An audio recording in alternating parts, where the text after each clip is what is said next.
She was 12, trapped in a secret underground dungeon. Her kidnapper? One of Europe's most sadistic serial killers. But what no one expected was that she would help bring him down. Stay with me.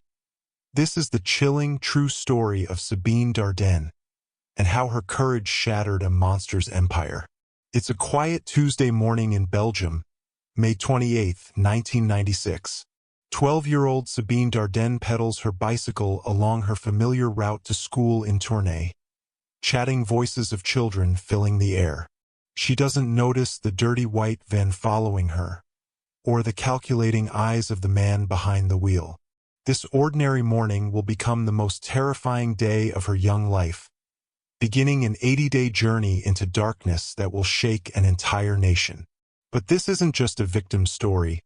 It's about Sabine Dardenne, whose courage, intelligence, and unbreakable spirit would ensure her survival and help bring down one of Europe's most notorious criminals. The man in the van is Marc Dutroux, whose name will become synonymous with evil.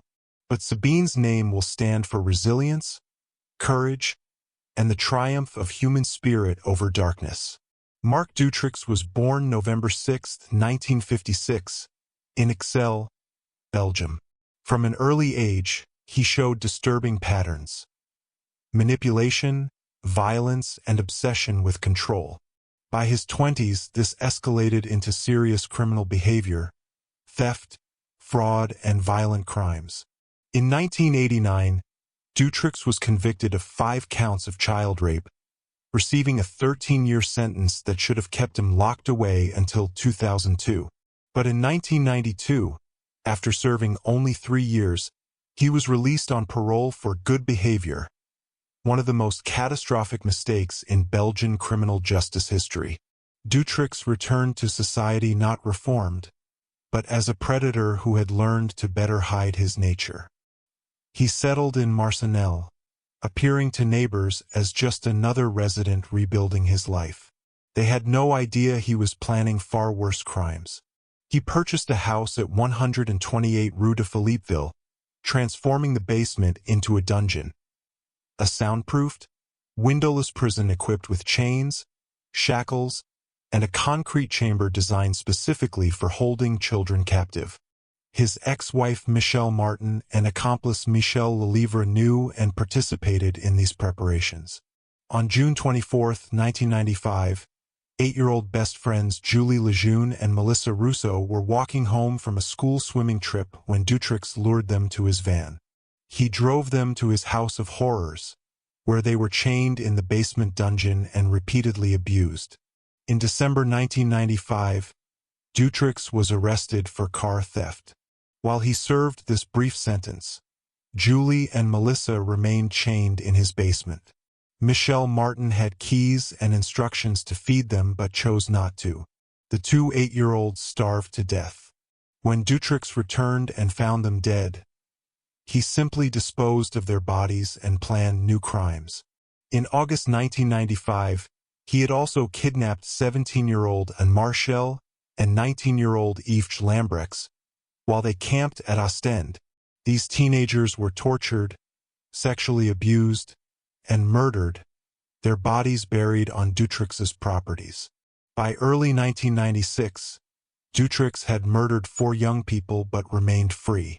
Despite being a known sex offender with multiple victims and children disappearing in his active areas, law enforcement failed to investigate him thoroughly. As Sabine pedaled through Tournai's streets thinking ordinary 12-year-old thoughts, Dutroux had been stalking potential victims, observing her route and identifying vulnerable stretches. When the white van pulled alongside her bicycle, Sabine initially thought nothing of it. But when it matched her pace exactly and the driver stared intently, her intelligence and instincts alerted her something was wrong. Dutroux employed sophisticated psychological manipulation rather than simple force. He told Sabine he was an undercover police officer and her life was in immediate danger from a criminal organization targeting her for kidnapping. Only by coming with him to a safe house could he protect her. This lie was psychologically brilliant. It explained his approach, created immediate danger requiring quick action, and positioned him as protector rather than captor. Even confused and frightened, Sabine's sharp mind questioned details that didn't make sense. Why no uniform? Why an unmarked van? Why couldn't he call her parents? Dutrix had answers for everything. He was undercover. Criminals had infiltrated local police. Her family would be killed if police were contacted. Despite her doubts and questions, Sabine was ultimately forced into the van. As they drove toward Marcinelle, Sabine continued challenging Dutrix's story, demanding to know where they were going and when she could contact her parents. Her refusal to passively accept the situation showed the strength of character that would help her survive the ordeal ahead. The house at 128 Rue de Philippeville in Marcinelle looked utterly ordinary, a typical Belgian residence indistinguishable from others on the quiet suburban street. Neighbors walked past daily, children played nearby, and life continued normally around this facade of normalcy. When Dutrix brought Sabine inside, he continued his deception, claiming this was the safe house where undercover officers waited to protect her. She would need to stay hidden in a secure basement room until the criminal organization targeting her was captured. But when led downstairs, reality became clear. There were no police officers, no safe house, only a purpose-built prison constructed specifically for holding children captive. The basement dungeon was 8 by 10 feet with concrete walls, no windows, and a single bare bulb Dutrix controlled. The damp, cold space was equipped with chains and shackles designed for restraining humans. Sabine found herself chained by the neck to a bed, the chain just long enough to reach a small toilet but not the door or free movement. Rather than falling into despair, Sabine's intelligence and strength became evident. She demanded explanations for why a safe house would have chains, challenging every aspect of Dutrix's story with persistence and logic beyond her 12 years. Dutrix elaborated his lies, claiming the chains were disguise.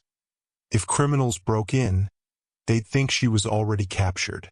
More cruelly, he told Sabine her parents had refused to pay ransom demands, essentially abandoning her. But Sabine refused to believe these lies about her family, demanding proof and asking to speak with her parents. Days turned to weeks, then months.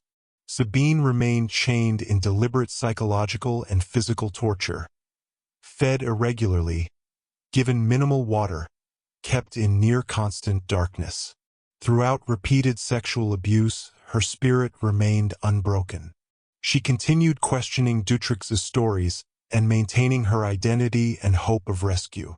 When Sabine failed to arrive at school on May 28, 1996, teachers immediately contacted her parents.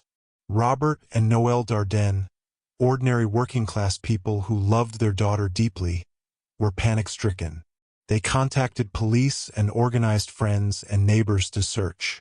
The initial police response was swift and comprehensive, retracing her route, interviewing witnesses, canvassing for clues.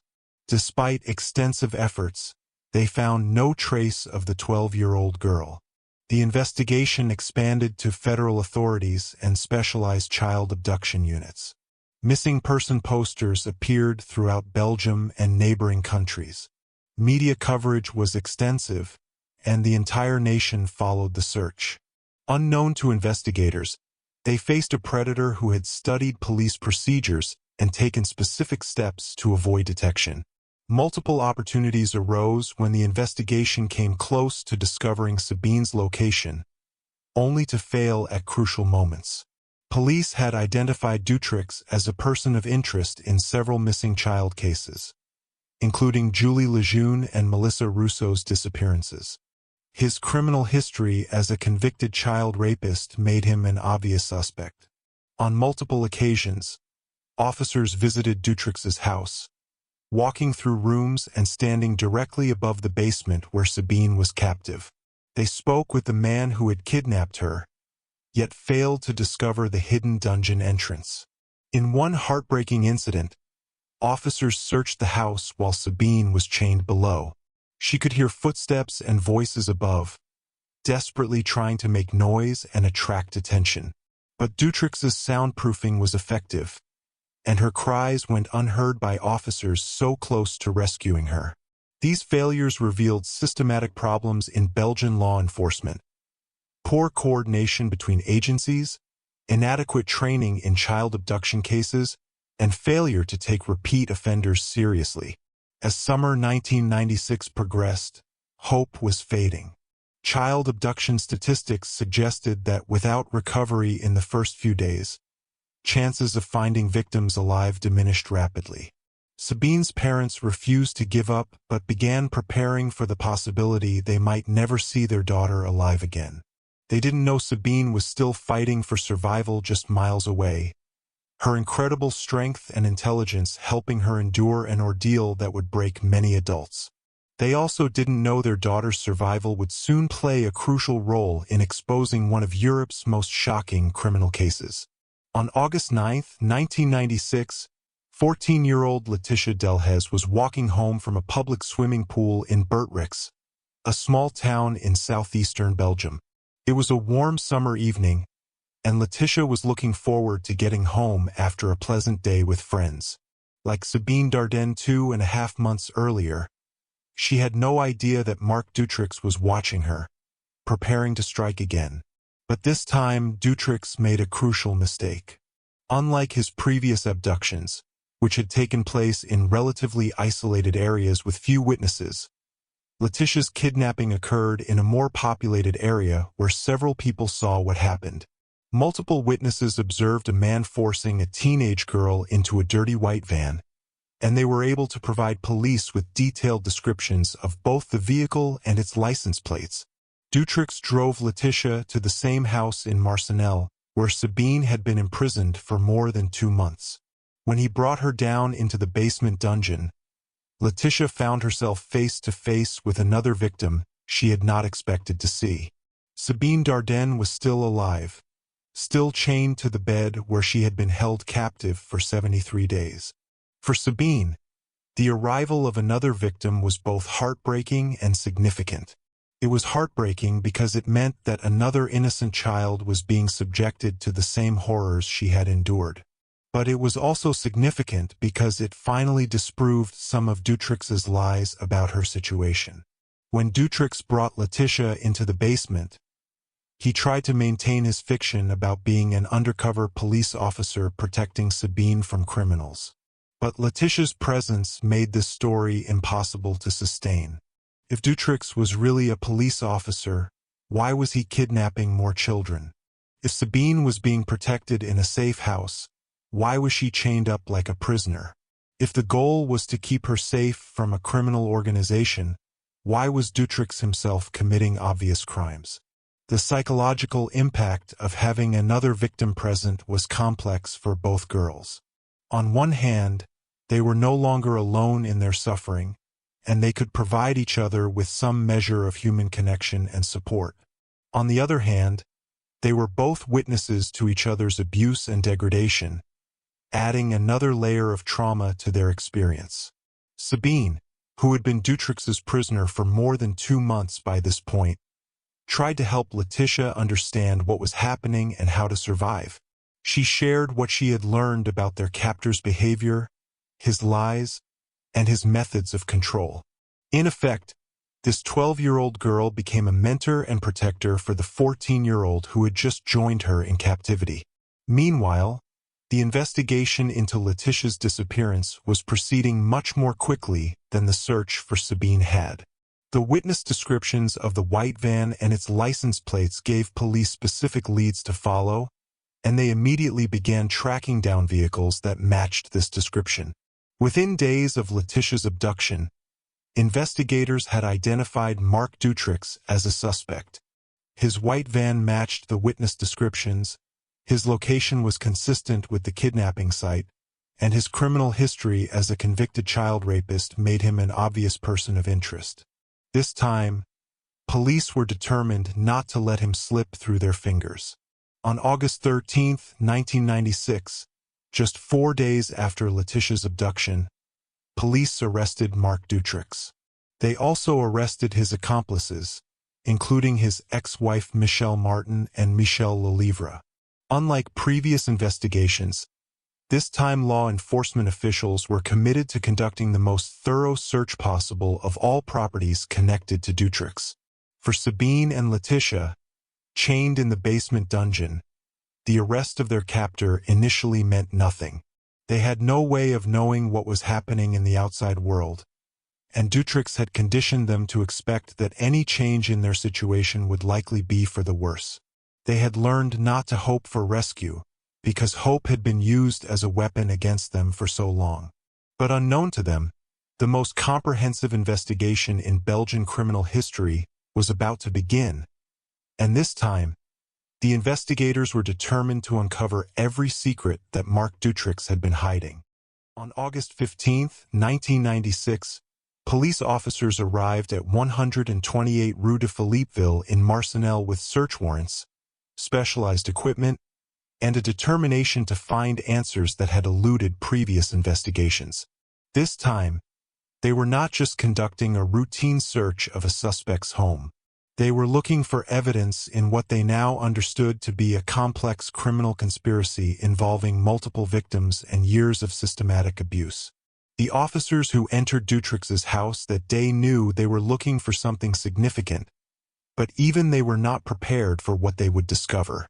As they began their systematic search of the property, they noticed things that previous investigators had missed or dismissed.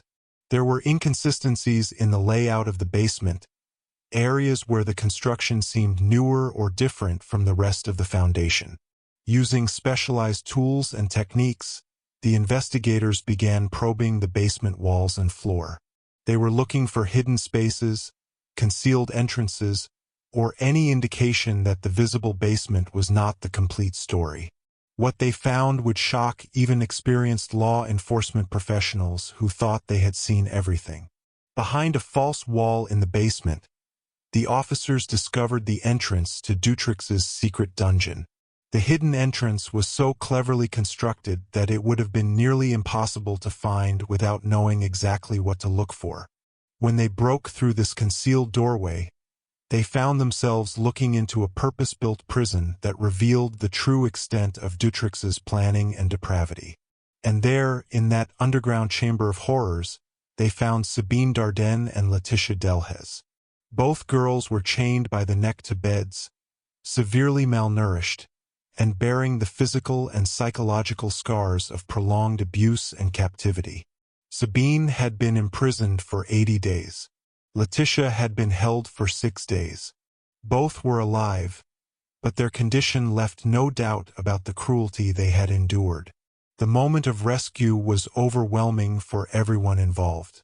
For the police officers, finding living victims after so many cases that ended in tragedy was both a triumph and a revelation of the horrors that had been taking place just miles from their headquarters. For Sabine and Letitia, the sudden appearance of real police officers, real rescuers, after months of being told lies about fake police and fake rescues, was initially almost impossible to believe. Sabine, who had been psychologically manipulated for nearly 3 months, initially questioned whether these new people were actually police officers or just more criminals sent by Dutrix to continue his games. Her intelligence and strength, which had helped her survive captivity, now made her cautious about trusting even her rescuers. It took time and patience for the officers to convince her that she was truly safe and that the ordeal was finally over. Medical personnel who examined the girls after their rescue found evidence of systematic abuse, malnutrition, and psychological trauma that would require years of treatment and support. But they also found something remarkable. Despite everything they had endured, both Sabine and Letitia had maintained their fundamental sense of self and their will to survive. They had not been completely broken by their experience, and this resilience would be crucial to their recovery and to bringing their captor to justice. The rescue of Sabine Dardenne and Letitia Delhez was front-page news across Europe and around the world. For their families, who had endured months of uncertainty and fear, the news that their daughters were alive was almost too good to believe.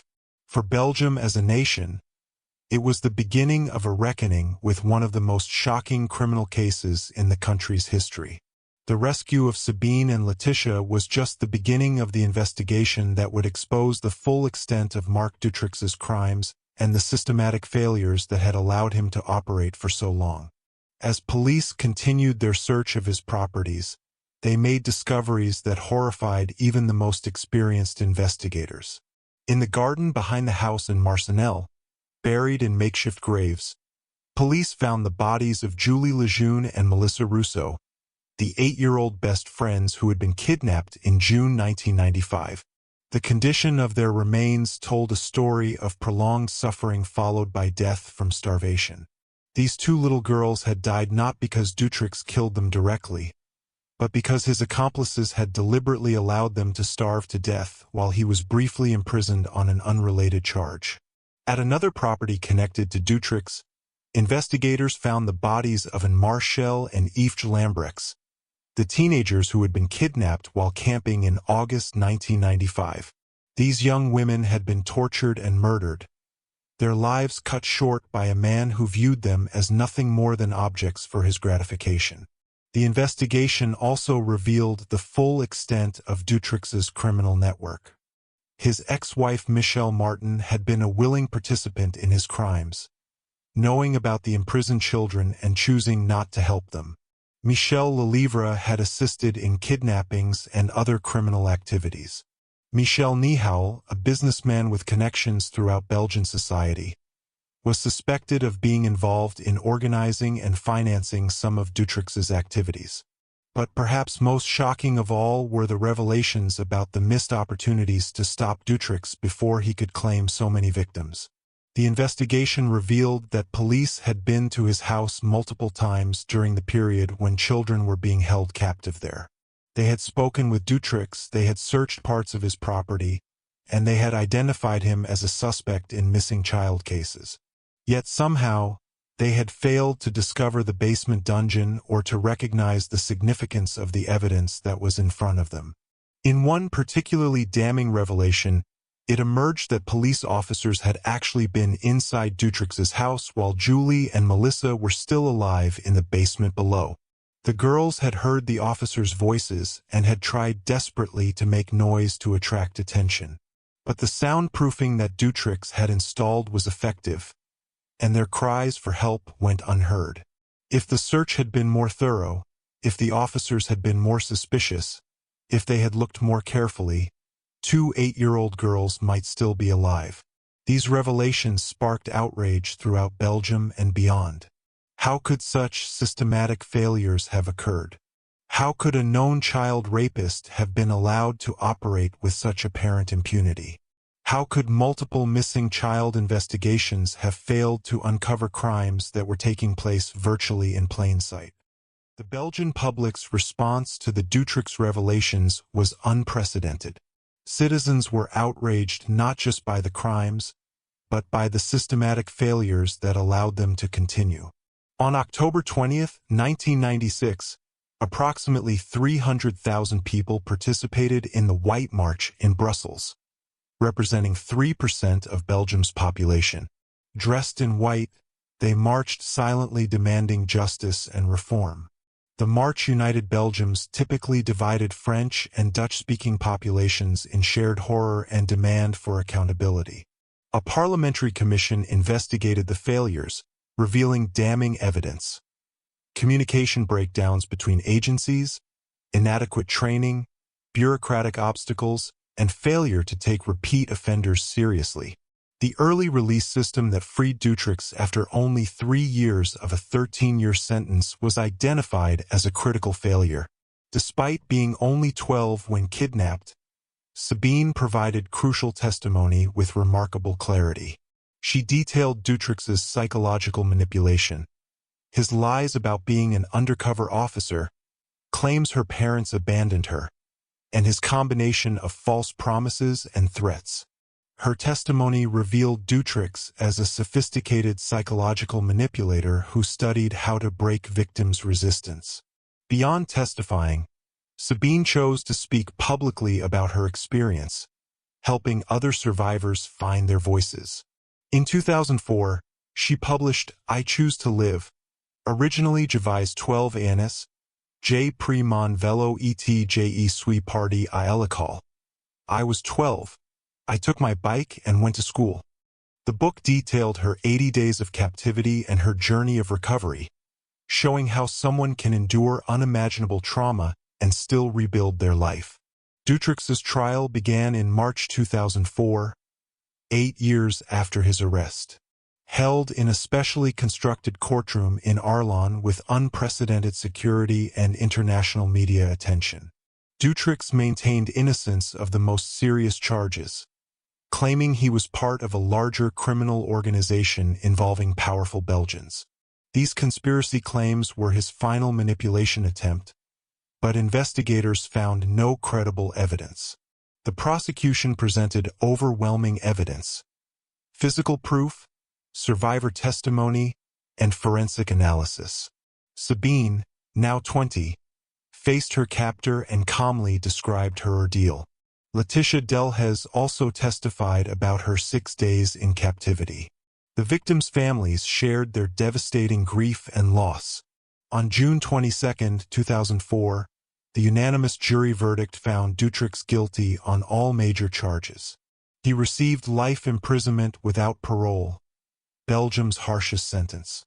Michel Martin got 30 years, Michel Lelivre 25 years, and Michel Nihal 5 years for drug trafficking.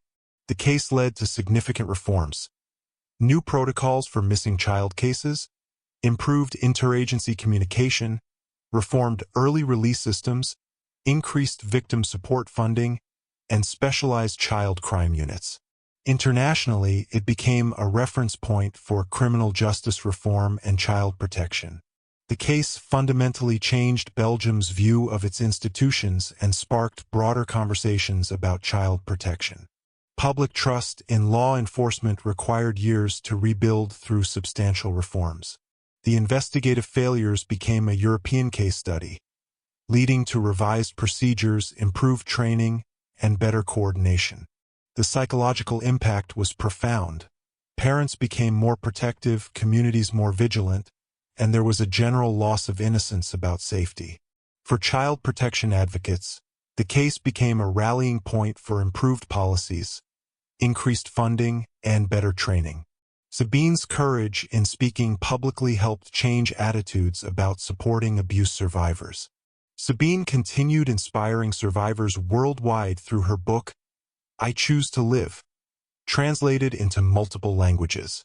She spoke candidly about recovery's long process: nightmares, trust issues, rebuilding safety, while emphasizing family support and professional help.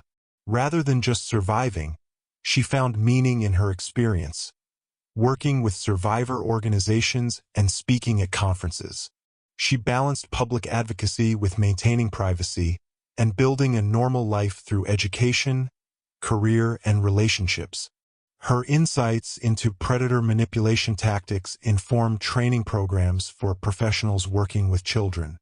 Her emphasis on believing children contributed to changes in how such cases are handled. The case offers crucial lessons: the importance of taking repeat offenders seriously, especially those targeting children. Dutrix's early release demonstrated fundamental misunderstanding of such crimes' nature. It highlighted needs for thorough, coordinated investigations and listening to children who report abuse. Sabine's intelligence and awareness showed children are often more perceptive than adults realize. The case demonstrates human resilience and recovery possibility from severe trauma. Sabine's survival and rebuilding offers hope to other survivors and shows the importance of comprehensive victim support. Today, over 25 years later, Sabine lives privately in Belgium, having stepped back from public advocacy to focus on personal life and career. Her impact continues through lasting reforms and ongoing influence of her book and earlier work. Dutrix remains imprisoned for life in solitary confinement. The case continues being studied by experts worldwide as a reminder of effective criminal justice importance and child protection vigilance. Victim families have dealt with losses differently. some becoming advocates, others maintaining privacy. The White March of 1996 remains a defining moment when citizens united to demand justice and reform. Sabine Dardenne's story is ultimately one of survival, courage, and human spirit triumphing over unimaginable evil. A 12-year-old girl faced humanity's darkest aspects and emerged stronger, using her experience to help others and make the world safer for children. The case reminds us that evil exists in ordinary places, but good can triumph when people courageously stand up and demand better. While we cannot prevent all terrible things, we can choose how we respond, and our responses can protect others facing similar challenges. Sabine's legacy is one of hope, resilience, and speaking truth against evil. More than 25 years later, her story reminds us that light can emerge from darkness and that the human spirit, when tested, can prove unbreakable.